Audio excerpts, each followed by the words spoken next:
Olá, você está no Estação Psicologia, o podcast do Conselho Regional de Psicologia de São Paulo. Aqui a gente fala sobre psicologia, sobre direitos humanos, sobre saúde mental, políticas públicas e tudo que interessa ao exercício profissional.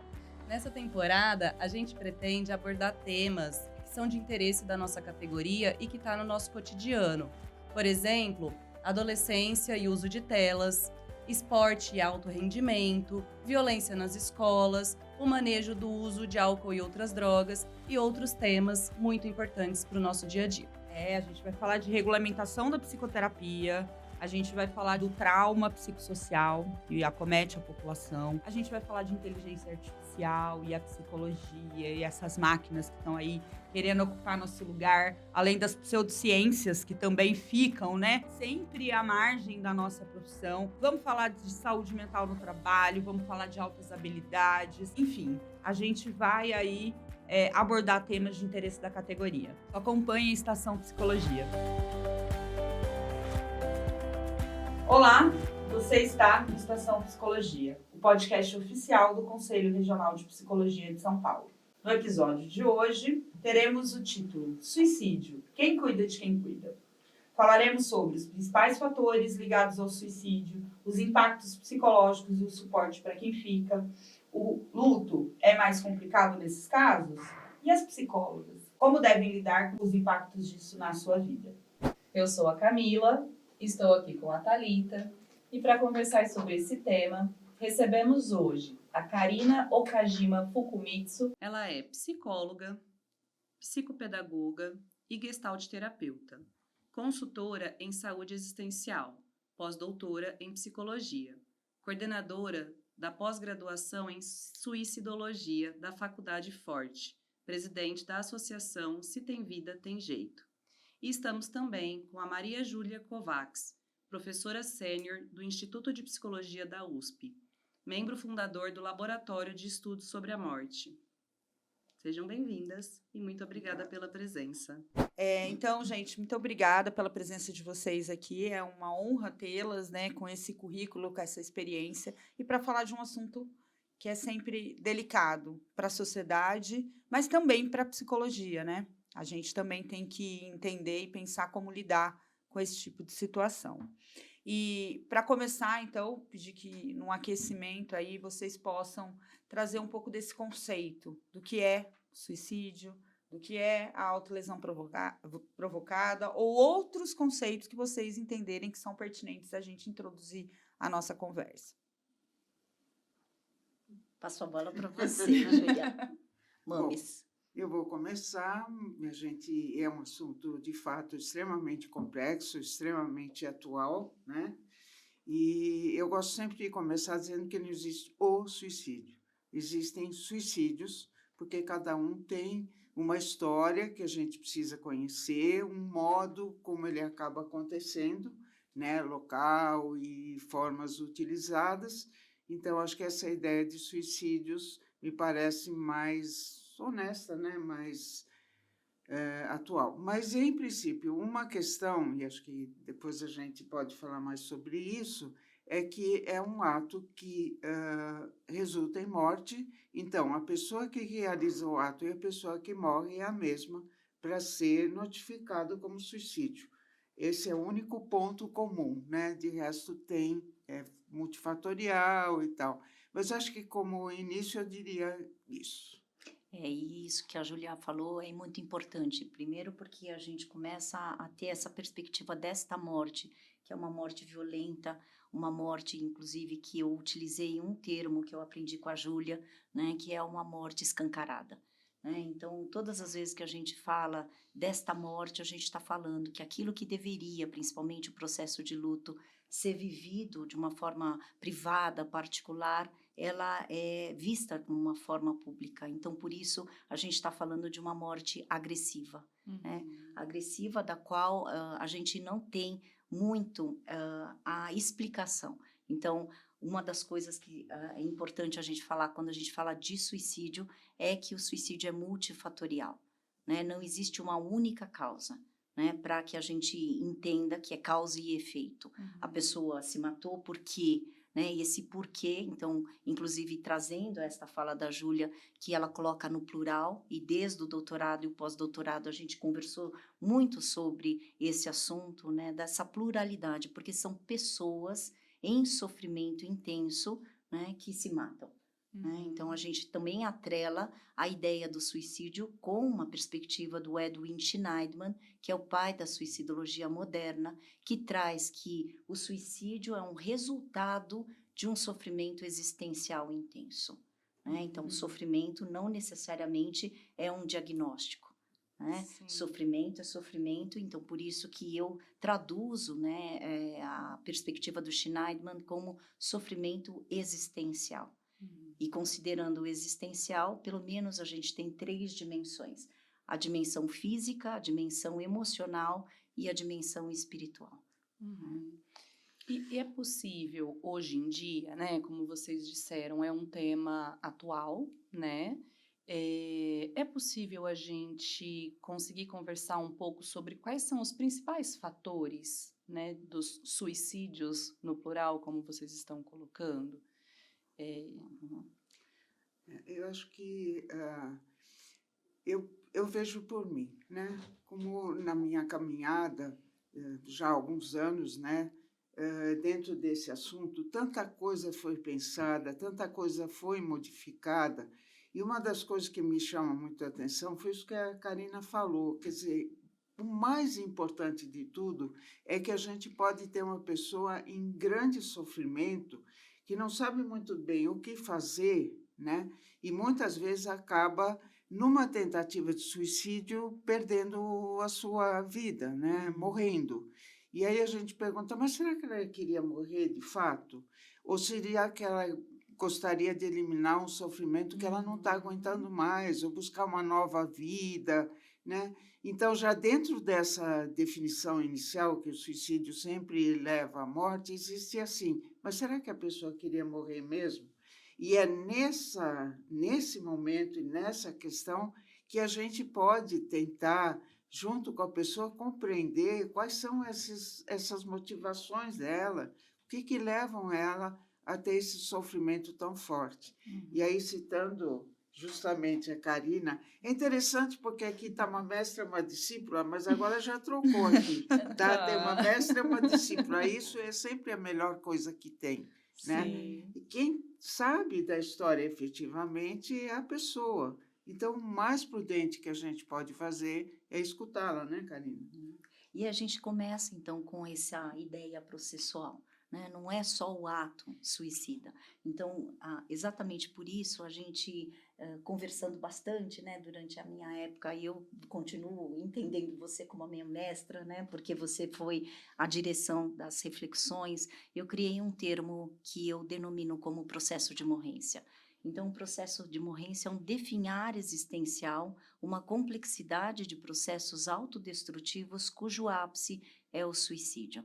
Então, sabendo disso, né, e quando eu coloco o suicídio como ápice dessa complexidade de processos autodestrutivos, a gente tem aquilo que a gente chama de sinais de alerta, que é isso que Camila acabou de perguntar para a gente, né? Quais são os principais fatores de risco e como é que a gente pode observar que a pessoa está em processo de morrência, nesse definhar existencial? A primeira coisa que a gente vê em termos de comportamento é mudança abrupta de comportamento. Né? Então, quando a gente entende a pessoa, por exemplo, né, a gente tem vários sinais de alerta. Então, os sinais de alerta verbal, direto, eu quero me matar, né? Ou indireto, daqui a pouco eu não vou dar mais um trabalho para vocês, daqui a pouco eu vou deixar de ser um fardo. Eu queria que eu tivesse um botãozinho e que eu sumisse. Esses são os sinais que a gente precisa prestar atenção. Né? Uma outra coisa, eu gostaria de que todo esse sofrimento se acabasse. Quando a gente trabalha com essa perspectiva que é o ápice de um sofrimento existencial, que é o ápice de uma complexidade desses processos autodestrutivos, todas as vezes a gente vai vendo como é que essa pessoa lida com os enfrentamentos dos problemas que ela tem. Né?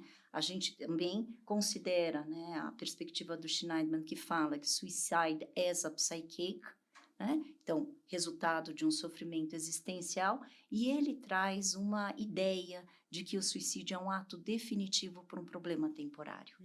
Quando a gente consegue entender esse escopo, a gente também vai para os fatores também de risco. Então, trazendo agora também os fatores comportamentais. Se de repente eu começo a mostrar muito, né, a sensação de desesperança, de desespero, de desamparo, a Associação Brasileira de Psiquiatria, ela traz os 4Ds, né? Então, eles consideram também a depressão, tá? Então, isso é importante, porque isso que a Júlia acabou de falar, né? Talvez a pessoa não queira se matar, ela queira matar aquilo que está provocando dor nela, aquilo que está provocando sofrimento. E isso tem a ver com aquilo que a Organização Mundial da Saúde aponta como característica do comportamento suicida, que eles chamam de ambivalência. A pessoa, de fato, não quer se matar. Então, quando a gente entende todo esse escopo, né, a gente consegue identificar, né, que existe um sinal comportamental, né, que é direto. Por exemplo, se eu expresso meu desamparo, meu desespero, minha desesperança, se eu tenho um transtorno mental, por exemplo, associado a uma tentativa prévia de suicídio, isso tudo é um sinal de alerta que a gente precisa observar. Sinal direto, indireto, né? Que a gente pode pensar. Se de repente eu não acredito em Deus, eu começo a procurar várias religiões. Se de repente eu deixo cartas de adeus, né? Falando, eu ligo para a Júlia, né, que a gente tem uma relação muito importante. Eu falei, Júlia, eu quero que você saiba que você foi muito importante para mim. Eu quero que você saiba sobre a minha história, sobre o quanto que você me ajudou. Um tom de despedida. É como se fosse, né, um tom de despedida. A Júlia vai poder falar para mim, Karina, você está bem? O que está acontecendo? Então, a gente pode considerar, muitas vezes, que a pessoa, ela não quer morrer, mas ela não está mais suportando viver. Isso. Talvez a perspectiva seja essa. Essa é uma questão muito importante que você está colocando, né? Porque é o seguinte, as pessoas podem, durante toda a sua existência, trazer, né, falas ou trazer situações e tal que demonstram essa questão, né? Eu não quero mais viver, o sofrimento está grande e tal. E aí é interessante a gente observar, muitas vezes, né, que tem gradações. Então, a pessoa, por exemplo, pensa, puxa, minha vida não está legal e tal, mas vai continuando fazendo as coisas, daqui a pouco isso aparece. Mas, de repente, ela começa a falar disso todos os dias, né? E aí isso já traz uma outra conotação. Daí, de repente, ela começa a procurar lugares, procurar instrumentos, ferramentas, vai na internet, vai descobrir algumas coisas, tal, começa um planejamento. Aí começa também, então, essa gradação, às vezes as pessoas dizem, mas como eu não percebi, não vi? Veja que hoje a gente tem um fator que atrapalha muito, as pessoas estão o tempo todo grudadas no celular, então muitas vezes não se olham mais, não se conversam mais, então esse tipo de coisa muitas vezes passa desapercebido, ninguém vê, né? Às vezes ela não quer mesmo que seja visto, né? E às vezes ela quer que seja visto, mas não sabe como, né? Então surgem, por exemplo, outros movimentos, comportamentos autoagressivos, entre os quais as autolesões, lembrando que elas nem sempre são vinculadas diretamente a um possível suicídio, né? Vai ser de todo jeito um fator de alerta. Mas estão numa categoria de autolesão provocada. Pelo menos nos manuais, nas classificações em geral, o suicídio ele aparece, é uma autolesão provocada. Né? Mas, embora esteja na mesma classificação, a gente tem um outro olhar sobre isso, enquanto psicologia, né?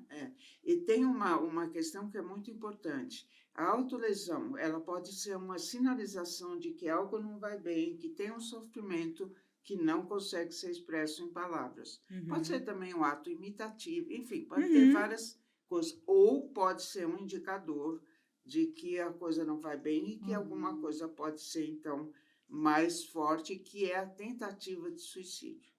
E aí a gente tem que pensar no seguinte, a tentativa de suicídio, né, durante muito tempo foi dizer, quem quer se matar mesmo não tenta, vai logo. Quem não quer se matar, fala, né, e tal. E aí é não avisa, né? Um ato histérico, sei lá, alguma coisa. Total erro, né? a pessoa que tenta suicídio, ela tem alto risco de tentar novamente enfim, e o alto risco que uma tentativa que mesmo poderia ser uma busca de vida, de aliviar o sofrimento, resultar em morte.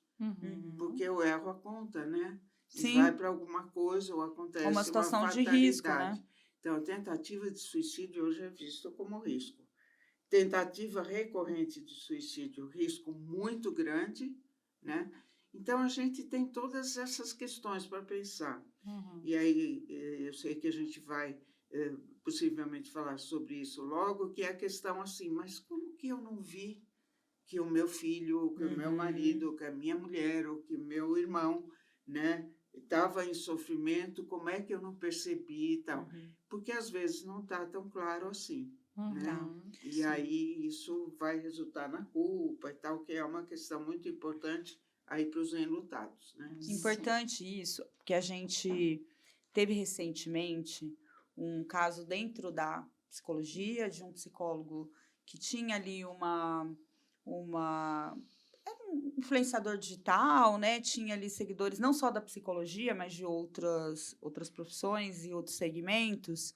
E soubemos primeiro, né, que ele tinha falecido e depois veio o motivo. Primeiro a especulação do motivo, porque não deram a causa da morte, então entende-se, se não deu a causa da morte, se a família esconde, se isso não é publicado, já começam as especulações, e aí veio a confirmação. E o que a gente vai observando? No primeiro momento, há uma grande comoção em relação a esta pessoa pela morte em si. Depois, isso vira discursos de preconceito, fraqueza, até teorias conspiratórias, enfim.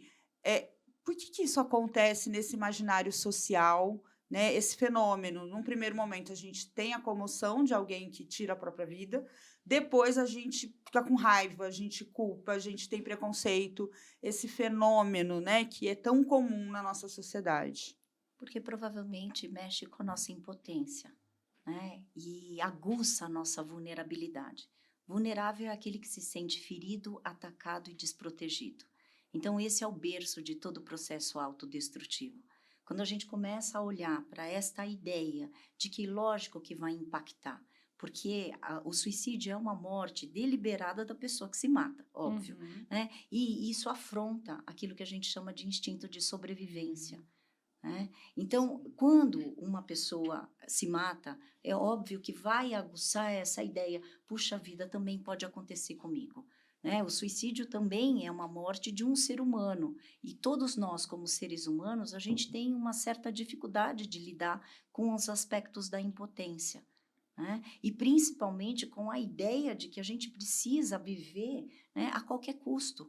Né? Com uma certa forma, isso é uma discussão que eu e Júlia sempre temos, né? E ela pergunta assim, que tipo de vida? A vida com dignidade que a gente quer oferecer. Não é uma vida sem sentido, não é uma vida que está em processo de morrência.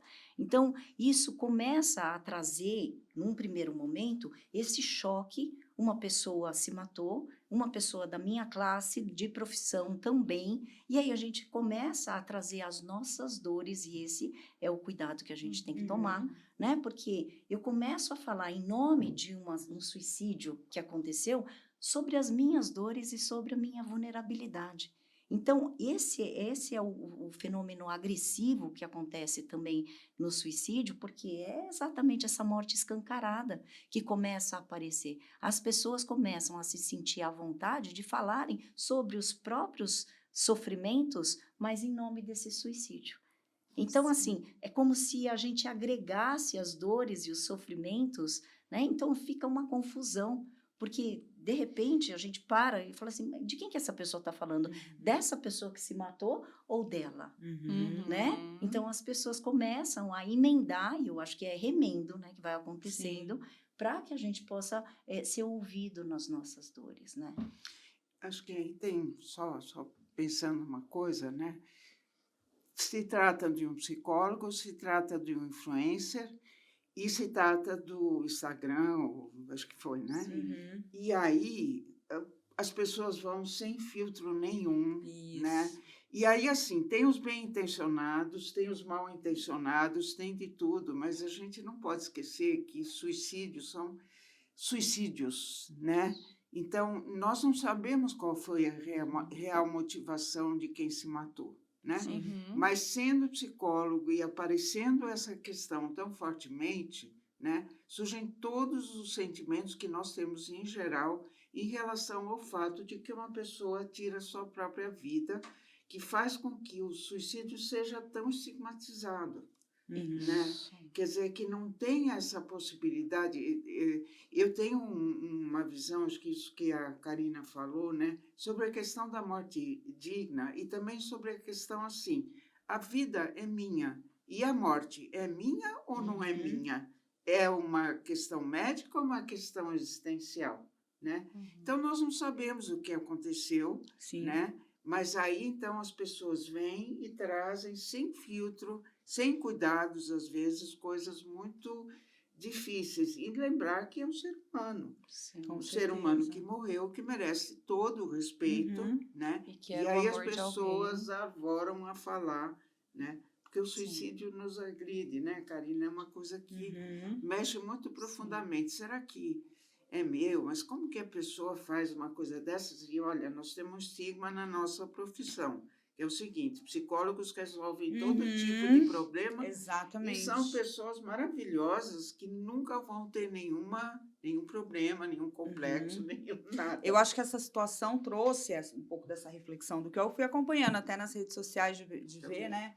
Que é isso. Depois passou a comoção, depois que veio assim, como um psicólogo, né, faz isso? Como se a gente não tivesse a humanidade, né? E, Isso. enfim, as Exato. nossas angústias e tudo mais. Como E se a antes- maneira como a pessoa morreu nunca pode ser, né, a maior questão, Sim. tá? Então, assim, o que dá se dá ênfase, né? Se matou, né? Foi suicídio, tá? Mas o que isso tem a ver com a história da pessoa, né? Então, assim, a maneira como a pessoa morre não tem a ver com a história e o legado que essa pessoa deixou. Sim. E é esse reducionismo que a gente precisa cuidar quando a gente fala de suicídio, né? Porque todo mundo falando, bom, se matou, isso quer dizer que então ele não se cuidava. A gente não sabe, né? Que Exatamente. tipo de situação? Poxa, uma pessoa influente, uma pessoa que tinha muitos seguidores, uma pessoa que trazia uma riqueza de conteúdo, né? Não pode ser julgada pela maneira como ela morreu. Mas a gente precisa sempre retomar a maneira como que essa pessoa viveu, né? Sim. Porque é uma coisa que eu sempre trago, a verdade foi embora com aquele que se matou. Sim. Então, Nunca assim, saberemos. e eu acho que, assim, realmente é um desrespeito quando a gente começa a falar sobre as nossas dores em cima de uma morte que, assim, a gente não conhece a história dessa pessoa, pode ter tido contato, mas, assim, a gente não pode reduzir, né? Sim. Então, eu acho que cada vez mais a gente precisa ter esse tipo de cuidado, né? Porque psicólogo é gente, né? A gente é profissional, felizmente, né? Então, assim, isso não quer dizer que a gente não se cuide. E não necessariamente porque alguém se mata porque não se cuidou. Não teve cuidado. Isso é muito Né? comum. E aí, queria que vocês falassem um pouquinho sobre isso também, porque a gente já entra na culpa da família e dos próprios profissionais, muitas vezes, né? Que é isso, a pessoa estava em acompanhamento, ela tinha um apoio, ela tinha suporte, ela tinha rede, ela tinha tudo. E aconteceu. Como é que Isso. essa questão? Tem uma afirmação que eu acho muito incorreta, né? Uma informação de que 90% dos casos de suicídio poderiam ser evitados, tá? E eu acho que isso é um dano e é uma agressividade, principalmente para os enlutados por suicídio. Quando eu li essa afirmação, eu falei, eu pertenço aos 10%. Eu faço questão de pertencer aos 10%, porque nenhuma morte a gente consegue evitar. Quisera eu, né, como suicidologista, ter essa onipotência de falar, eu vou evitar uma morte, mas nenhuma morte é evitável, o que dirá o suicídio, né? O que aconteceu com essa frase é um erro de tradução, de compreensão, porque a maior parte das pessoas que acreditam que os suicídios estão atrelados a transtornos mentais a gente sabe que são evitáveis os sofrimentos, tá? De alguns. São controláveis, De alguns, casos, né? Então, assim, 90% se a gente acerta medicação, psicoterapia e outras práticas, né, interventivas, isso ajuda, né, a gente ter um certo controle, né, daquilo que a gente fala que é um incontrolável desse transtorno mental. Agora, com o suicídio, a gente está falando de descontrole e sensação de impotência o tempo inteiro, tá? Então, a gente tem que ser um pouco mais humilde também. Né? Então, a nossa prática da psicologia tende também a acreditar que a gente quer salvar a vida de todas as pessoas. Né? E eu acredito muito nessa mudança, né? Nesse trabalho psicoeducativo que eu trago, que assim, até o termo do salva-vidas mudou, né? Mudou para guarda-vidas. Então, quer dizer, quem somos nós? E eu ficava com muita dó, realmente, quando eu ficava pensando, aquele profissional que está lá na praia, chega com um corpo morto, sabe? E chamado de salva-vidas. Será que não é isso que acontece com a gente como psicólogo? A gente é treinado, eu acho que não só a psicologia, mas a medicina é treinada para combater a morte. Não se combate a morte, isso é uma coisa que, assim, ela é imperiosa. Para combater o sofrimento, né? Exato, né? Então, assim, quando a gente fala que é guarda-vida, a gente é guardião da vida para cuidar daquele sofrimento que provoca, provavelmente, essa morte. Sim. Eu me recordo até, desculpa, Maria Júlia, mas já te passo. Me recordo na graduação de uma professora dizendo que todas as vezes que a gente escutasse alguém dizendo quero me matar, ou qualquer coisa nesse sentido, que nós deveríamos já ouvir sofrimento a partir daí e prestar cuidado. Por outro lado, dentro dessa questão do estigma, né, como você trouxe, a gente sabe que as pessoas que acabam cometendo, né, assim, ou tentativas de suicídio e que vão para ambientes de cuidado, para hospitais ou, enfim, o quanto esse estigma acaba gerando ainda mais sofrimento, né, pelo preconceito, pela forma que eles são atendidos, inclusive por profissionais que deveriam estar cuidando disso, né? Como que vocês veem isso e como que a gente pode dialogar com as psicólogas que estão lá nessas políticas públicas, que estão nos hospitais, lidando com situações dos colegas de trabalho, de alguma forma reforçando esse estigma ou esse preconceito? Acho muito importante essa questão. Quando a gente fez a questão das gradações, nós falamos que a tentativa de suicídio é uma situação de alto risco para recorrência de tentativas e tal. Então, uma pessoa que tenta suicídio, que a gente ainda não sabe nada sobre a história dela, vai para um pronto atendimento, né, porque a família leva ou alguém leva e tal. E aí o relato é que passam por situações terríveis na hora que são feitos os cuidados clínicos. Então, porque muitas vezes os profissionais sentem que aquilo é um absurdo, né? Porque eles estão lá para salvar vidas, isso justamente que a Karina falou, quando não é... Enfim, às vezes tem realmente circunstâncias, tem que ter uma urgência e tal, mas esta é uma urgência, né? Talvez até de uma outra ordem, mas é uma urgência. E aí os relatos são que são tratados de uma maneira absolutamente, muitas vezes, violenta, muitas vezes nem olhando para a pessoa, nem conversando, nem nada, só executando o ato tal. Você tem ali uma pessoa, às vezes, assustadíssima, família sem saber o que fazer e tal, sem receber nenhum tipo de cuidado e tal. Muitas vezes não tem nem o psicólogo, ou o psiquiatra, ou o pessoal Geralmente não, né? Serviço de emergência, saúde mental e tal, né? E aí fazem os procedimentos todos, muitas vezes sem conversar nada, e manda para casa, né? Então, essa é uma questão, eu tenho falado muito sobre isso. Por favor, né, na formação de psicólogos, na formação de psicólogo hospitalar, na formação em geral aí, dos profissionais de saúde, uma pessoa que está numa tentativa de suicídio, né, que às vezes, sei lá, nem era para, né, uma coisa de desespero de última hora e tal, receber um atendimento dessa maneira, né, sim, às vezes até numa postura assim de defensiva, né, então põe separado, põe com avental de outra cor, né, para não ter nenhum Sim. estresse a mais em relação a isso. E Às aí, vezes como eu disse, amarra, às vezes até tem outras amarra e práticas, tal, né? mas não conversa. Uhum. Sim. Não pergunta o nome, não pergunta como é que a pessoa está se sentindo e tal, o que fariam eventualmente com outras pessoas que Uhum. vieram por outras condições. Uhum. Isso é o que vocês falaram, quer dizer, quando o próprio cuidado gera sofrimento.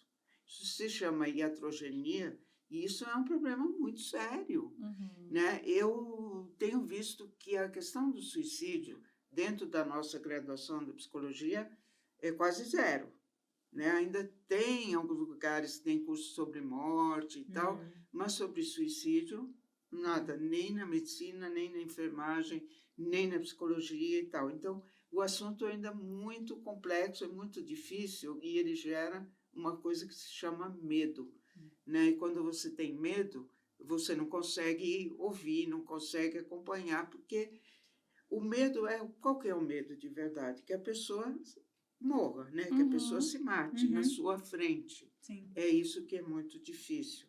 E isso é uma questão, então, Karina, que coordena um curso de suicidologia, né? Que é muito importante, aliás, o nome é muito importante, né? É um nome novo para mim também, agora não é mais, né?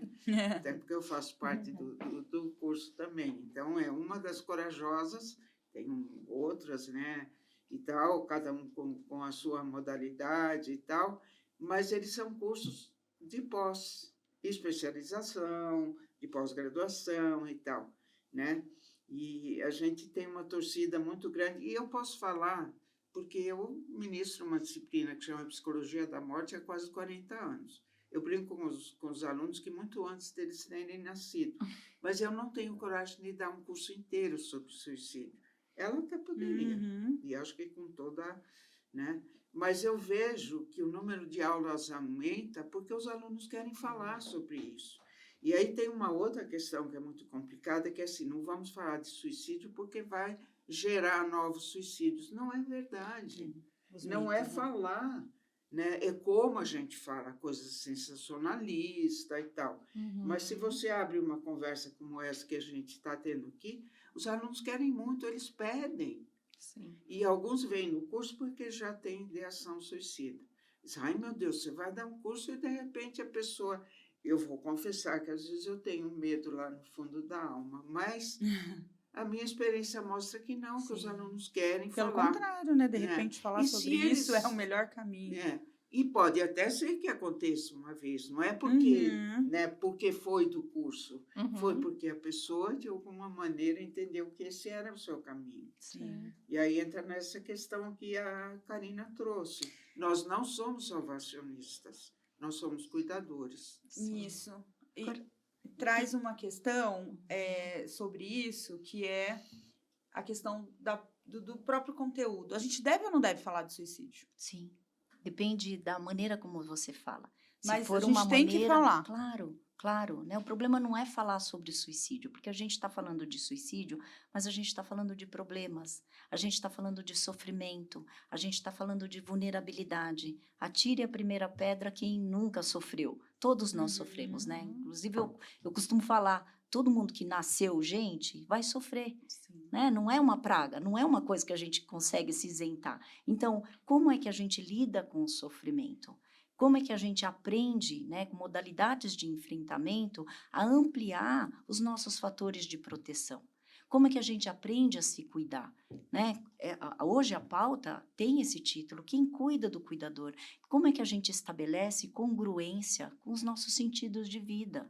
Então, isso é extremamente importante, porque a gente não fala só da morte, a gente fala das pessoas que estão vivas, né? Então, por exemplo, após, a gente sempre trabalha com áreas, não somente olhando para a morte, né? Mas a gente vai olhar, assim, o que te mantém vivo, o que você vai fazer quando você tem um conflito, que todos nós temos, quando você tem uma frustração, que você coloca essa agressividade para dentro, que você deveria aprender a colocar para fora. Isso tudo é manejo clínico que a gente pode entender, né? Porque o que é uma autodestruição? Né? É você colocar aquela agressividade que você poderia colocar lá fora, que está te machucando, por isso que a pessoa não quer se matar, ela quer matar aquilo que está provocando sofrimento contra si. Então, você vê, essa agressividade, ela é reinvestida porque você aprendeu que você não poderia, né, ficar revoltado, indignado. O manejo clínico que normalmente eu faço é exatamente ajudar a pessoa, ou pelo menos facilitar essa pessoa, que ela resgate a indignação. Isso tem tudo a ver com a ideia, inclusive, do Albert Camus. Albert Camus, ele fala que o problema filosófico de todo ser humano é o suicídio. E ele também coloca como antídoto do suicídio a revolta. Veja bem, quando você começa a falar, oi, por que eu estou vivendo, né? Eu costumo brincar assim, como é que eu vou aceitar o luxo se eu só aceitei o lixo? Cara, por que eu estou fazendo isso comigo? Quando eu começo a ficar indignada, eu começo a entender que eu preciso colocar essa agressividade não mais para dentro, mas para fora. E quando eu falo, agora não mais, agora eu não quero, essa é a terapêutica. Esse é um instrumental que a gente precisa ajudar as pessoas. E aí, até antes da gente falar agora, a gente precisa falar sobre o cuidado de quem fica, tanto o sobrevivente quanto com a família, com a sociedade. Mas antes, a gente precisa também falar sobre, eu perguntei para vocês, devemos falar, sim, né, sobre suicídio na escola, com as crianças e com os adolescentes? Deixa eu falar uma coisa que eu acho que, bom, acho que entre nós não há a menor sombra de dúvida, acho que entre nós quatro também não, né? E acho que a Karina falou que é uma coisa muito certa, né? E como a gente vai falar, o que a gente vai falar, e sempre é uma questão assim, que a humildade, né, que é uma questão muito importante, né? E a gente entender que nós vamos conhecer uma história que a gente não conhece ainda. Mas olha o que está acontecendo recentemente. Nós temos o YouTube, né? Hoje tem muitas oportunidades que aulas são gravadas e são estendidas no YouTube. Isso. Aconteceu comigo uma experiência seguinte. O nome da aula era Suicídio e Luto. Foi chamado por um grupo que tem um trabalho de luto muito importante e reconhecido aqui em Ribeirão. Vou até falar, porque acho que é importante isso. Em Ribeirão Preto, que tem uma faculdade de psicologia da USP também. Cidade da Camila. Renomado e tal, tudo bem consistente e tal. Eu fui convidada, então, para essa aula online, o aluno tudo organizado lá, a gente no online e tal, começo a aula, né? Vou lá com slides, bonitinho e tal. De repente aparece o rosto do aluno dizendo, derrubaram. O que aconteceu? Robôs definiram que se tem a palavra suicídio, corta. Tá? Que vai ser um desafio para nós também, porque aqui, né, na publicação do nosso podcast, talvez. Sim. Pode ser. Lembra, Karina, numa atividade, estávamos três de nós, né, conversando, entraram os haters, né? Exato. Com um monte de palavrões e não sei o que, tivemos que cortar. Então, isto é extremamente deletério. Então, nós não podemos permitir que vedar este assunto completamente. O suicídio é um tema complexo, pleno de estigma, né? Mas a gente tem que conversar a respeito. O silêncio, né, que impera durante tanto tempo não ajuda, né? O número de suicídios no Brasil aumentou, né? Será que nós estamos fazendo coisas erradas? Eu acho que nós estamos tentando fazer a coisa certa. Mas não falar sobre o assunto, ou falar de maneira sensacionalista, ou que vocês trouxeram daquele psicólogo que, enfim, teve todo o problema no Instagram, isso é complicado. Né? A gente vai ter que ver como gerenciar. Mas isso não quer dizer calar, né? Não falar mais. Porque isso não é, de fato, um melhor modo de lidar. Então, a gente vai se perguntar como é o melhor modo, né? Seja pelas atividades de ensino, você perguntou, por exemplo, na Criança escola. e adolescente, como que a gente lida com isso? Vai, Karina, a discussão do meu doutorado, a Júlia, se ele se lembra dessa discussão, que eu coloquei a pergunta, por que se calar se o falar é tão importante? Foi a partir desse momento que eu começo a realmente a militar, né, nas questões da suicidologia e trazer assim, a gente não precisa se calar, a gente precisa falar e realmente o problema é como se falar. Se eu utilizar, inclusive, a recomendação da Organização Mundial da Saúde, que eu não posso falar de um jeito acusatório, reducionista, que eu não posso falar desse tipo de morte, né, trazendo opiniões religiosas, né, trazendo, aumentando mais o estigma, detalhando a maneira como a pessoa se matou. Eu não preciso, né, explicar a maneira como é que a pessoa se matou. Né? O suicídio já é, né, agressivo o suficiente para você falar, morreu por suicídio.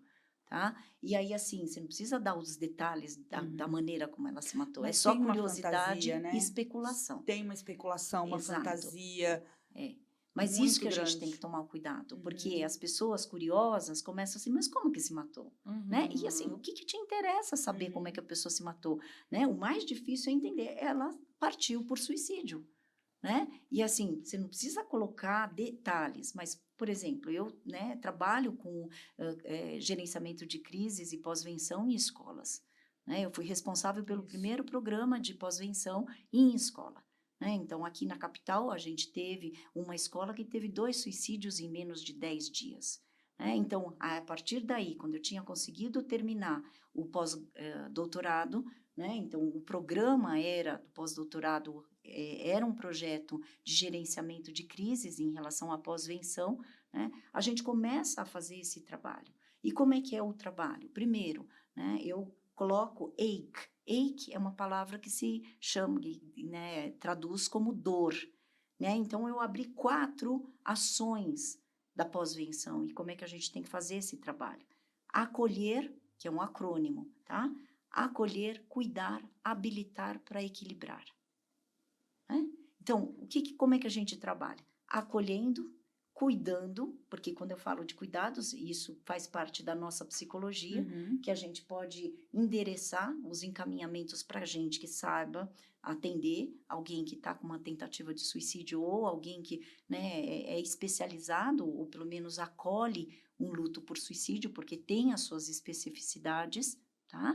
A gente habilita, porque é isso que esse programa tem feito, né? O objetivo é a gente falar, sim, né, com um jeito responsável, né, com um jeito cuidadoso, sem culpabilizações, sem reducionismo, né, para a gente conseguir um equilíbrio. Agora, veja bem, não é um equilíbrio total, né, porque é isso. Mas, assim, quando a gente tem uma informação, e esse é um momento da gente entender que a informação e a formação acaba sendo um método preventivo, inclusive para as questões, né, do suicídio. Com certeza. Né, muito importante, né, o trabalho da Karina, ele reverbera e tal, e uma coisa que eu discuto muito, por que não falar no ensino médio, né, sobre os altos índices de mortalidade, por que tantos jovens estão morrendo, não só pelo suicídio, né? A gente sabe que tem muita violência, que tem muitos acidentes, muitas situações desse tipo. Por que não conversar sobre isso? Veja que um adolescente, até a questão do Piaget, né, que ele traz das operações formais e tal, pensamento, raciocínio, abstração, levantamento de hipóteses, conseguir ouvir opiniões diferentes e tal, isso se faz pela fala, pela troca, né? Então, poder fazer grupos sobre isso e tal, seria uma proposta muito não inteligente, muito instigante. Aí vem a questão, e os educadores estão preparados para isso? Não? Por que não preparar? Né? Por que não abrir essa discussão nas faculdades de educação, de pedagogia, da psicologia, trabalhos conjuntos e tal, na universidade? Por que não falar a respeito? Porque os alunos foram os primeiros que propuseram eventos, né, quando começou a discussão sobre a campanha do Setembro Amarelo e tal. Então, surgiram iniciativas, e foram muitas iniciativas de estudantes. E aí foram chamar gente para conversar e tal, ou quando eles perdiam alguém, né, por suicídio e tal, e aí e tal. E a gente fazia roda de conversa. Temos as respostas? Não temos, né? Mas a possibilidade de conversar a respeito, e assim, a principal questão, assim, como que a gente não viu? Como que a gente não percebeu? E aí a gente dizia, olha, muitas vezes a gente não vê, não percebe, né? Aí discutimos também já um pouquinho a questão do celular, já discutimos um pouquinho essa questão, mas assim, às vezes a gente não vê, às vezes a Uhum. gente não percebe, né? Tudo sempre permeia em volta daquilo que é premissa da psicologia. A escuta e a fala, né? E o Como- acolhimento.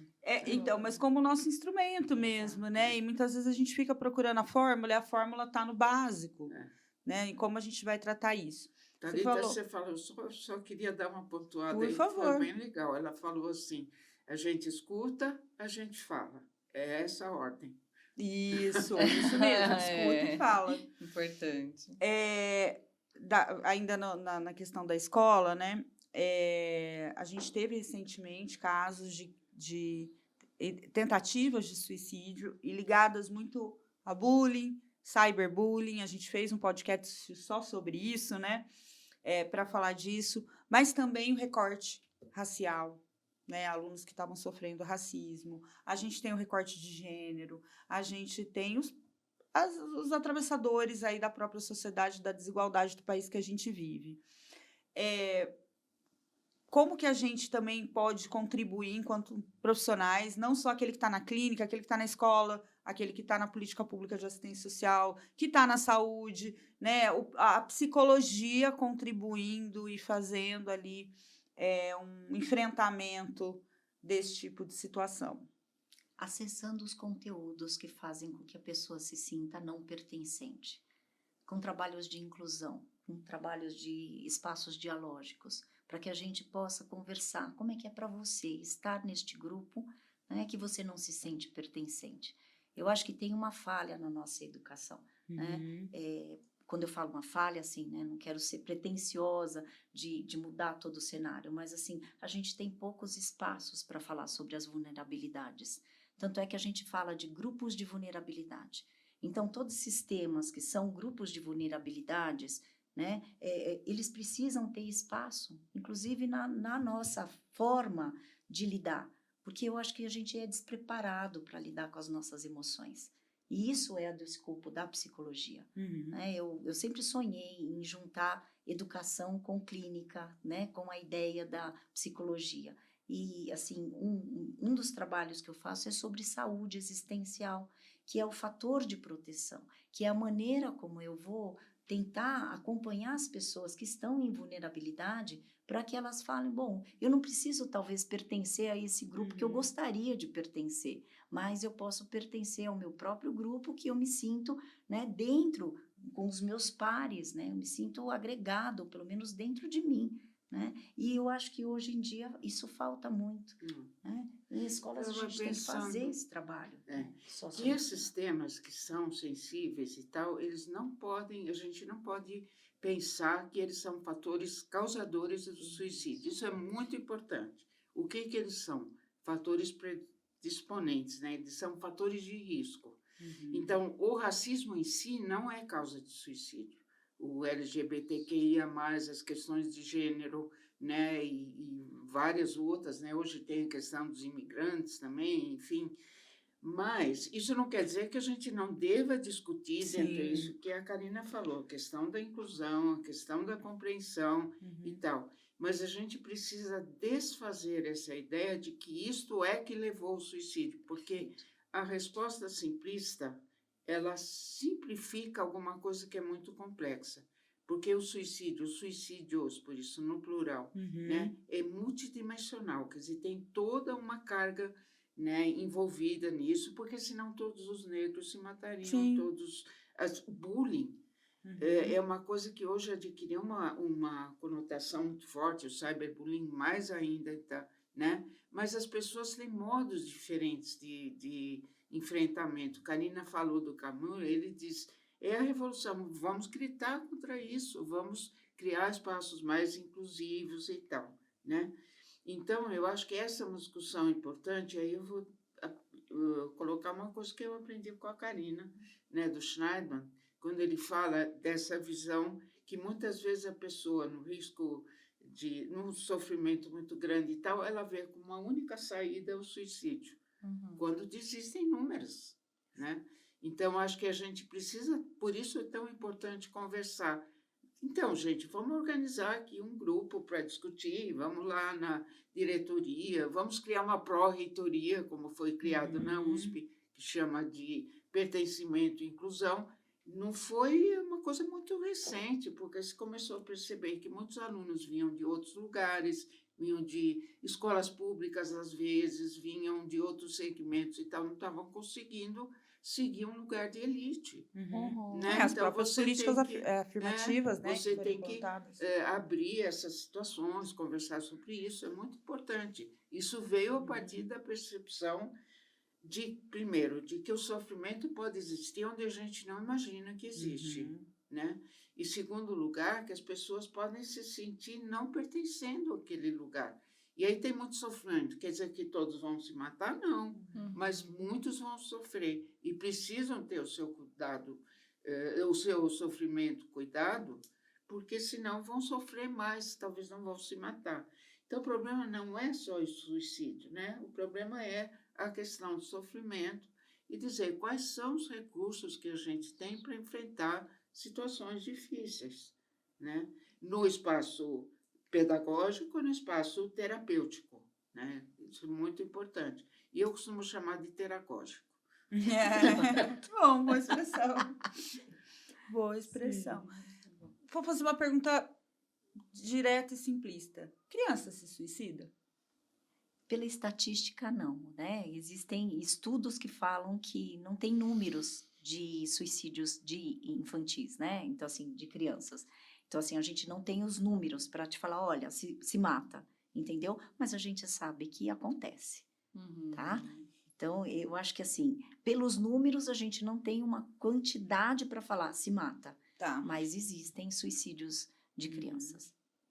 É que sempre foram confundidos com acidentes. Exatamente. Um acidente, a criança caiu da janela, foi um acidente, tal, até que as crianças começaram a falar também, né? Eu estou sofrendo. Não né? Não estou bem, né? Eu acho que ainda não, em números, não é significativo, mas começa a aparecer. Começam a aparecer os primeiros estudos. E principalmente isso, né? De novo, escutar que alguém está em sofrimento. A criança, olha, gente, pandemia não foi brincadeira para ninguém, né? E as crianças sofreram muito, porque ficaram em casa, com seus pais. Houve, talvez, muita situação de violência, de abuso e tal. E aí isso começou a aparecer. Só que a gente vai dizer, não, mas a infância é a parte melhor da vida, é brincadeira e tal. E não é brincadeira, as crianças estão começando a falar. Né? Então, e hoje acho que com a realidade também, né, das redes sociais, isso fica ainda mais evidente, assim, né, e talvez até de uma forma, eu não estou encontrando a palavra, mas quase que acessível para essas ideias, né. Acho que pensando um pouco nessa perspectiva do cuidar de quem cuida, não sei se são dados reais, até gostaria que vocês pudessem falar um pouquinho sobre isso, mas a gente tem categorias, né, de profissionais, por exemplo, a categoria médica, os policiais, que até onde pude pesquisar, são categorias que têm um alto índice de suicídio, né? E são profissionais aí que prestam cuidado à sociedade de alguma forma, né? Estão para nos proteger, né? Exato, Nos né? salvar, nos proteger. Sim. E tem um sofrimento muito grande, né? Exato. E como que a gente pode, né, enquanto psicólogas, olhar para esse fenômeno? O que isso nos traz, né, inclusive de visão de sociedade mesmo, né? Então, acho que a primeira coisa é como é que você tem lidado com o seu sofrimento. Se a gente traz, independentemente da profissão, tá, de cuidador, de profissional da saúde, se a gente traz isso para a humanidade, como é que você tem lidado com o teu sofrimento? Como você tem, né, porque não adianta cuidar do outro se você não estabelece uma congruência com você, né? E isso é uma questão de uma verdade que você precisa construir, né? Então, assim, quando você cobre o outro e você se descobre, eu acho que tem uma falha aí, tem um gap que a gente precisa olhar, né? Então, como você tem cuidado de você? E como é que você enfrenta situações de frustração? Como é que você lida com os teus problemas? Eu estou falando, né, perguntas aí de provocação para o humano, Sim. né? Que é independente da classe. E muitas vezes a gente sabe que, principalmente, né, nós, profissionais da saúde, a gente vai procurar uma vocação, né, da saúde, porque também a gente quer, né, se distanciar do adoecimento. Então, essa é a conotação de que a saúde não é ao contrário do adoecimento. Todos nós, seres humanos, adoecemos. Obviamente, de um jeito mais crônico, mais disfuncional ou menos, mas assim, a gente adoece. Então, se a gente adoece, e principalmente a gente tem sofrimento e a gente sofre, né? Porque quem não sofre, né? Então, a gente tem que aprender cada vez mais a como a gente lida com os nossos sofrimentos. E isso é uma coisa que é falha, né? Quando a gente tem uma formação de saúde, que a gente precisa salvar, que a gente precisa combater a doença, que a gente precisa realmente, assim, evitar Proteger, uma morte, enfrentar o mal, no caso proteger, policial, né? E os profissionais de segurança pública, eles têm um número muito elevado, principalmente porque eles são educados, inclusive, eles são, né, Treinados, né? doutrinados e Formados. treinados para que eles possam proteger o outro, mas o quanto de desproteção da própria vulnerabilidade existe. Então, se a gente cuida da saúde mental, né, aí, do profissional da segurança pública, do profissional da saúde, significa que a gente está cuidando da população também, de uma certa maneira. Quando a gente pensa nisso em política de Estado, né, em política pública, quando a gente olha para quem cuida e cuida de quem cuida, a gente acaba salvando mais vidas e protegendo mais vidas, ou não? Não sei. Tá. Mas eu queria voltar um pouquinho atrás nisso que está sendo colocado. Por exemplo, os médicos têm sobre eles uma pressão muito grande para salvar vidas. Foram formados assim, ou eles acreditam nisso, gente, porque a formação não é assim. Falou e é assim. Não, a pessoa acaba introjetando isso e acha que realmente vai salvar todo mundo. Só que junto com isso vem situações hoje cada vez mais complicadas de cuidados da saúde, de salário, de todas essas coisas que trazem uma pressão muito grande. Aí eu não consigo fazer meu trabalho direito. Sou submetido a uma pressão muito grande, tá? E uma coisa que é muito importante, médicos têm a chave do armário. Isso. Né? E os policiais têm a arma no coldre, né? Então, vamos pensar nisso. Isso é um problema muito, muito importante para a prevenção de suicídio.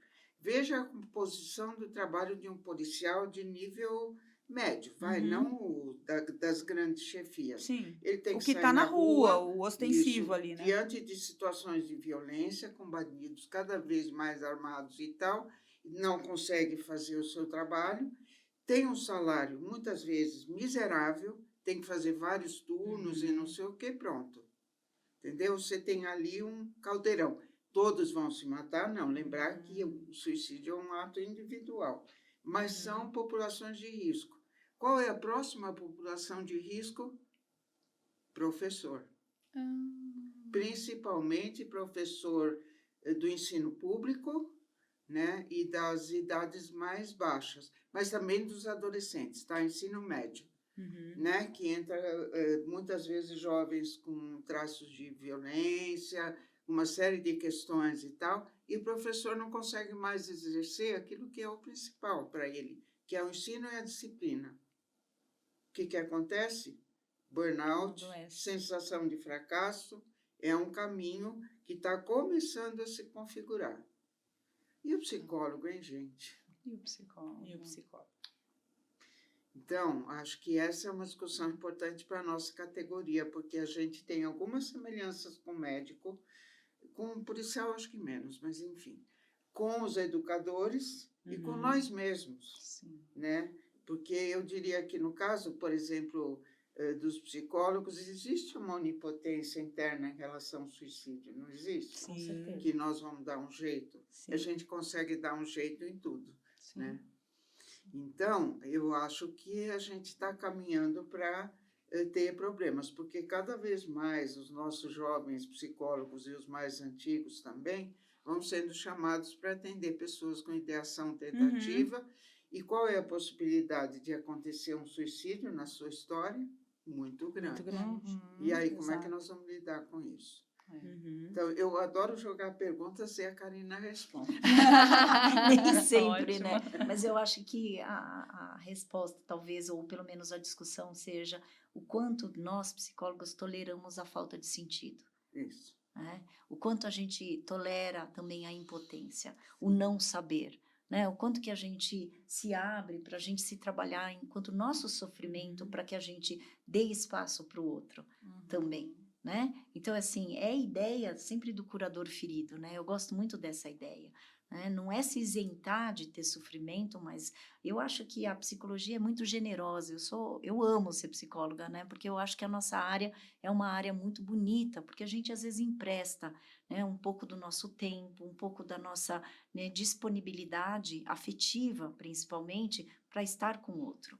Tá? Mas isso não quer dizer que a gente vai esquecer os nossos sofrimentos. Não tem Às vezes a como, gente né? coloca no bolso, inclusive para ouvir e para dar escuta. Uhum. Né? Então, quando você fala, escuta, depois você fala e você aprende a acolher. Né? Então, muitas vezes eu vejo na psicologia, eu me sinto, né, muitas vezes na psicoterapia, né, na educação, entendendo assim que às vezes eu estou trocando pneu com o carro andando, Uhum. né? E a Isso. gente faz isso mesmo. A gente não consegue tirar, Não, né? não dá. Põe no, é o que você falou, põe no bolso, mas tá Exato. ali. Mas tá ali, mas a gente Mas não o pode bolso vai esquecer enchendo que Vai. tem, né? Então, por isso que a gente precisa entender que a gente é gente, a gente é humano, e a gente precisa se trabalhar o tempo inteiro. Uhum. É lapidação, né? Sim. Né? A gente não tem uma estatística real, assim, né, da quantidade de. Que é até interessante que as pessoas perguntam, né? Sabe que a gente está no conselho, às vezes pergunta. Os psicólogos fazem terapia? A gente fala, gente, não tem esse número, não existe, né?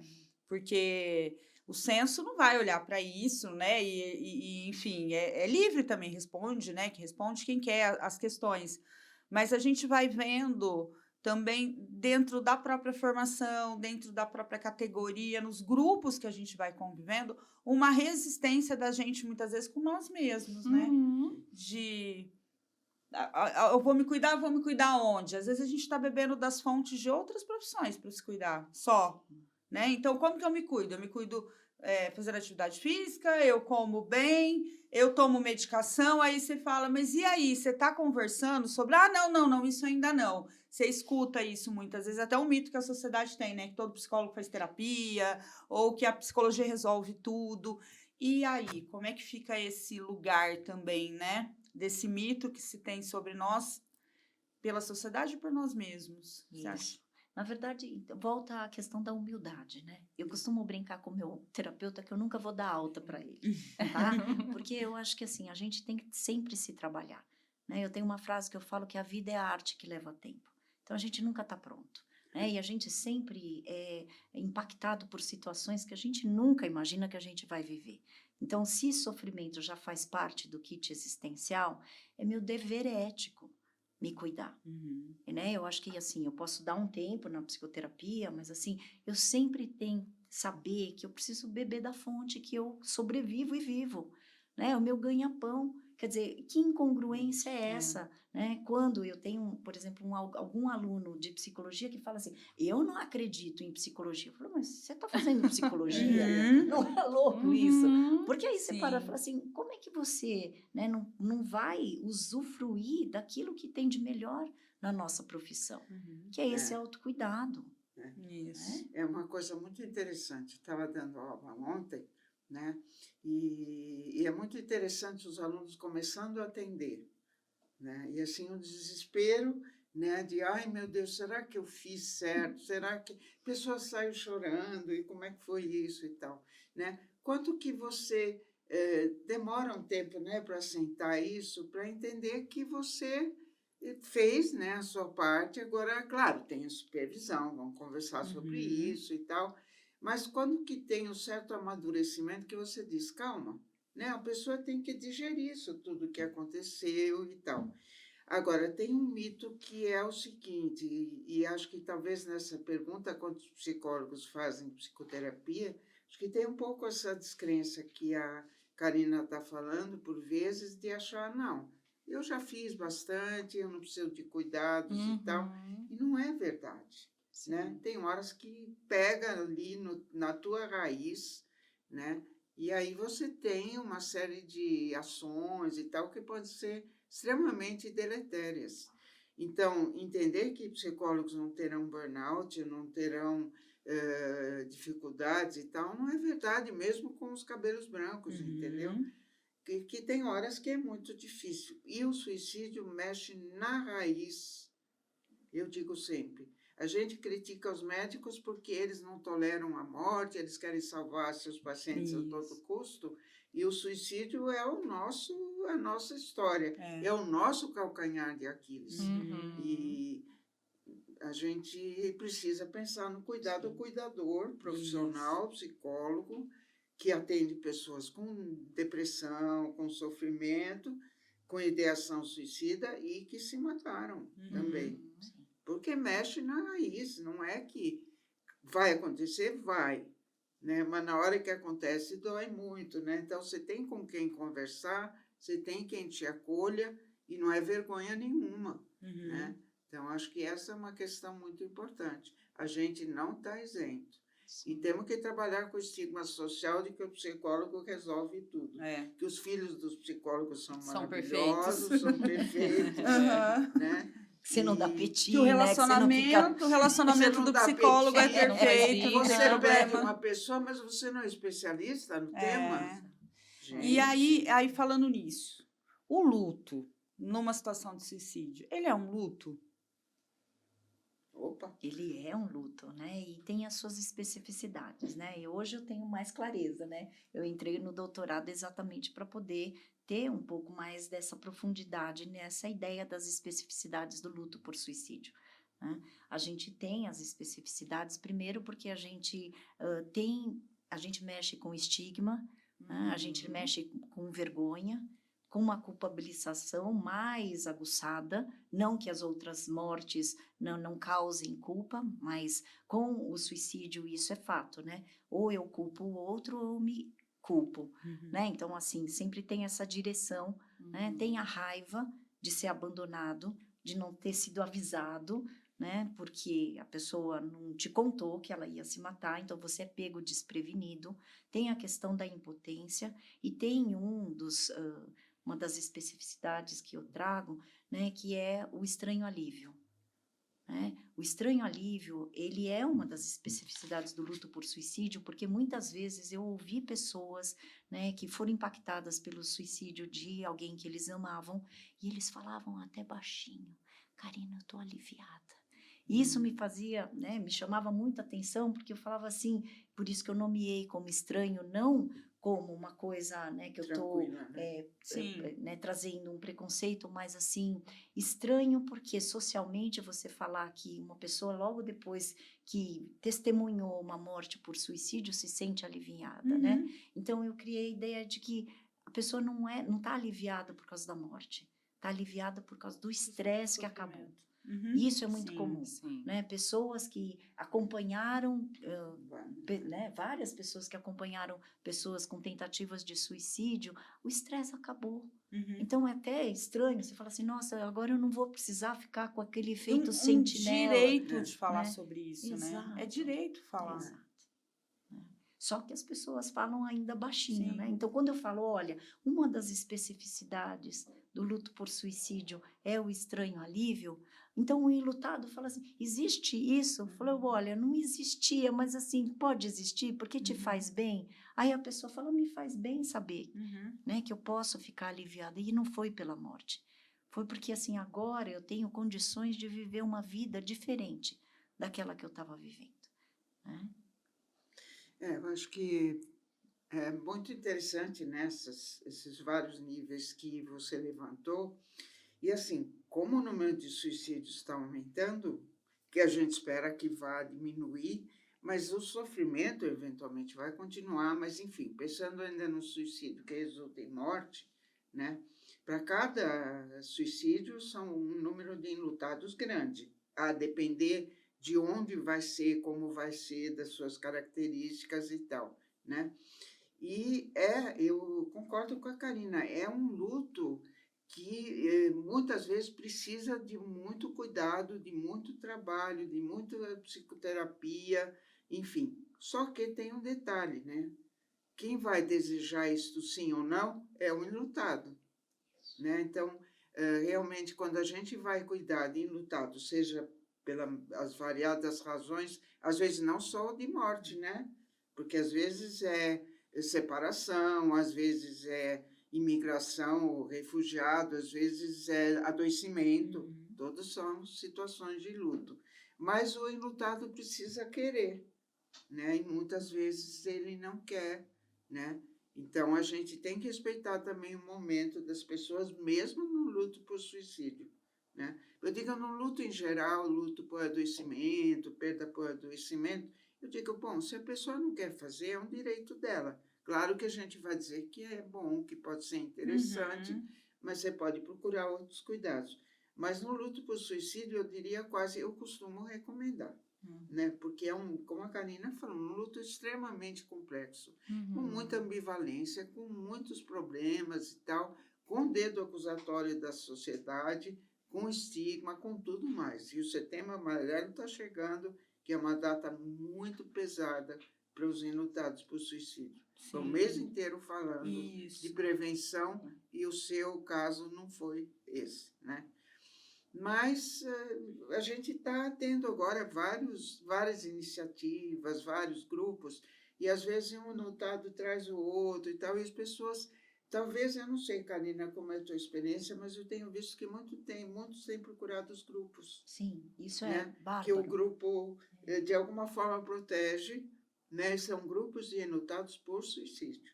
Então, todos eles passaram por essa situação, que não quer dizer que é tudo igual, né? Mas eles viveram essa situação que é muito difícil, às vezes à beira de um estresse pós-traumático e tal, é muito complexo. E aí Karina diz uma coisa que é muito interessante, né? E já vi também essa ideia de que você, vamos dizer, trabalha no processo de luto, tira toda a sua coisa acusatória, não é que tira toda, mas vai lidando com isso e tal, até você conseguir se reconciliar com a pessoa que se matou. Ou seja, pode ser usar a palavra perdoar, ou pode ser a ideia de que você pode integrar ela como pessoa. Né? Se é um filho desde que nasceu, todas as coisas, se é um marido, mulher, se é, enfim, quem que seja, né? Você se reconciliar com a pessoa. Sim. E não com a pessoa que se matou. Aquilo que a Karina disse, né, anteriormente, assim, é relembrar a vida da pessoa, né? Exatamente. Quando a gente entende que no luto por suicídio, né, na verdade, o suicídio de alguém que a gente ama não tem nada a ver com a gente. Esse é o desafio, né? Essa é a travessia que a gente precisa, né, que eu coloco, inclusive, no livro Luto por Suicídio e Pós-Venção, a outra margem. Como é que eu tenho acompanhado, e o meu privilégio é de acompanhar pessoas em luto por suicídio, né? Eu abri junto com o meu marido, com a minha irmã e com 3 irmãs, né, de filhas de uma pessoa que se matou, né? Uma associação Se Tem Vida Tem Jeito, que é destinada para a gente fazer esse atendimento de pós-venção, de acolhimento, de cuidados no luto por suicídio. E realmente, assim, eu tenho o privilégio. Antes disso, eu tinha idealizado, como resultado do pós-doc, um grupo de apoio que acontece no Instituto Sede Sapiens, tá?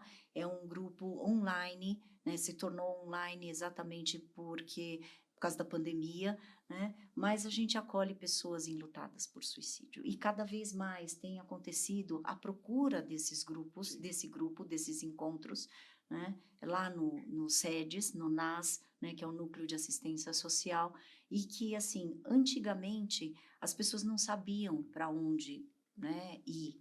Hoje em dia, o suicídio, tem pessoas que aconteceu o suicídio há 3 dias, 2 dias, e já estão nesse grupo, nesse encontro. Então, felizmente, eu vejo, né, um aumento nessa conscientização brasileira que, primeiro, existem lugares que as pessoas podem ser cuidadas, né, fazer um trabalho de pós-venção.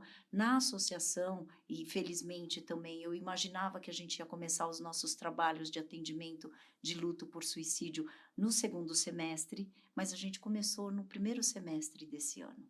Então, assim, a gente tem pessoas já felizmente procurando, porque o impacto em termos de número a cada suicídio tem 115 pessoas impactadas. Então, quer dizer, não é um pouco, numa quantidade pequena, Aham. tá? Então, assim, a gente precisa entender que isso, né, traz a ideia do que eu pergunto, né, quem mata quem quando um suicídio acontece. Uhum. A gente fica em cacos, né? A gente É. fica em fragmentos, a gente não sabe. Então, assim, a gente não vai deixar de se culpabilizar e de achar que a gente deveria ter feito alguma Uhum. coisa diferente, porque a culpa é do ser humano, Sim. tá? Sempre vai ter um deveria, uma dívida que a gente Uhum. vai achar que vai pagar, né? Mas, assim, como é que você pode fazer a tua travessia de um jeito um pouquinho menos, né, atormentante, né, perturbador? Tá? Porque eu não vou falar que vai ser fácil, é um processo muito árduo, né? Mas a coisa mais bonita que eu tenho acompanhado nesse processo de pós-venção é como ajudar as pessoas, ou pelo menos acompanhar as pessoas a se tornarem de sobreviventes e para serem ser viventes. Então, isso é lindo, Muito gente. bonito. Uhum. Isso é muito bonito, porque assim, Sim. quando eu vejo uma pessoa que foi impactada pelo suicídio, que fala assim, eu nunca mais vou viver. Lógico que você nunca mais vai ser como você era. Não dá, né? Uhum. Porque você viveu esse impacto. Agora, assim, quais são as possibilidades de eu viver a minha vida até o último momento em que eu estiver vivo de um jeito, né, menos perturbador? Isso dá, né? Sim. E é muito interessante que a experiência de grupo, as várias histórias e tal, lembrando que cada um tem sua história, mas eu ouvir a história do outro pode me ajudar, né, a entender e ressignificar, né? Então, surgindo hoje as publicações, os documentários e tal, né? Inclusive, Karina Para os que participou. ficam, tem um documentário pela GNT, esse é um primoroso. Para os que Para ficam. os que ficam, pela Maravilhoso. GNT, tá? Legal. Quem idealizou esse documentário foi a Márcia de Zitzer. Ela é uma enlutada da mãe e do pai que se mataram, né? Então, ela me convida para ser especialista, e não só a mim, Uhum. né? Mas como especialista, sim, da pós-venção, mas ela foi entrevistando várias pessoas em luto. Então, o documentário é muito sensível no sentido de que respeitou todas as recomendações da Organização Mundial da Saúde, e a gente tem, né, esse tipo de trabalho que ajuda as pessoas não a ficarem mais mal, mas assim, acessarem que existe uma dor, que existe uma dificuldade, que existem os entraves do luto por suicídio, mas que existe uma certa esperança, né, para que você possa continuar a tua vida até o último momento da tua vida, né? Tem numa outra modalidade, tem uma história em quadrinhos, tipo Isso. mangá, né?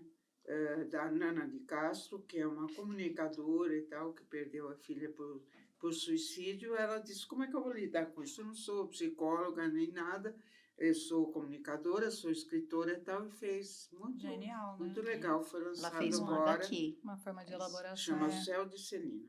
Céu de Céu de Celina. Celina. A gente É. tem muitos instrumentos, recursos, felizmente. Que bom. Pensando aí, né? A gente está há um bom tempo conversando já, né? Caminhar para o final. Quero fazer uma pergunta, mas já aí deixar vocês à vontade para as considerações finais também. Existe prevenção? A gente não pode confundir prevenção com evitação e previsão, tá? Se a gente entender que prevenção é essa habilitação que a gente traz, essa ideia que a gente está fazendo agora, é um recurso preventivo. A gente conversar sobre a temática, trazendo informações, mas não exaltando e enaltecendo que a gente é um salva-vidas, tá? A gente garantindo a ideia de que uma informação correta, não sei se é correta, mas assim, uma respeitosa, tá? Aí eu acredito na prevenção. Quando a gente cria recursos para que a pessoa possa falar, eu tenho esse sofrimento, o que eu posso fazer para ampliar, né, as minhas possibilidades existenciais de lidar com esse sofrimento. Aí eu acho que é prevenção. Bom. Muito bem. Eu quero agradecer, Nossa, assim, sabe, o privilégio, muito assim, bom. primeiro de Obrigada. estar com a Júlia, que para mim, assim, a gente se autodenomina de mames e filhota, e assim, sempre é uma emoção e um prazer enorme estar com você, Júlia. É, Então, e agradecer Isso ficou vocês. nítido pra gente também. É. Acho que a gente sentiu um pouco também da família, né? Então, acolhedor, muito bom. Não, foi foi muito Eu bom. quero foi muito bom. agradecer também a Karina, agradecer vocês, né, por ter chamado e por poder falar desse assunto tão sensível, tão importante. Acho que o CRP está de parabéns, né, nesse sentido, porque esse é um tema que a gente tem que A gente conversar precisa, a bastante. gente tem que ter responsabilidade com isso, né? Então, A muito ideia é essa obrigada, mesmo. obrigada, né? Também queria agradecer realmente a presença de vocês. Acho que desde o início, quando fiz o convite para a Karina, dizendo que você já tinha aceitado, ela falou: ai, que legal, que ótimo. Então, esse afeto já estava marcado Isso. desde o Ele tá início, né? Uhum. E dizer, assim, acho que para a gente, para além dessa responsabilidade toda, esse papo hoje, confesso que me deixou bastante emocionada. Tocada por tudo isso, principalmente pensando qual é o nosso papel enquanto psicólogas para lidar com esse tema que é tão delicado, né? Então, muito obrigada mesmo. Que bom. Gratidão, Camila, Thalita. Obrigada, gente. A gente encerra o episódio de hoje, então. Até a próxima estação.